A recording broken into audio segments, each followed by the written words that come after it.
Sapat na kapag walang hindi. Tropa mo. Pag hindi mag-tropa, bahala yung ako. May pag-tropa, may papago. Kaya Ano yan? LTO yan? Bang gusto mo na lisensya? accredited ako. 3 months ko rin muna pinahirapan yan sa inyo.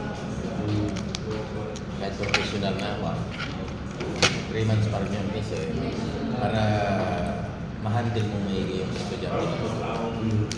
Ano ito? Kilala mo si LTO? Yung company niya? Lahat yan, lahat ng driving school, kilala na yung yan. Mga instructor, accredited, kilala din bakit ang release ko pag lahat.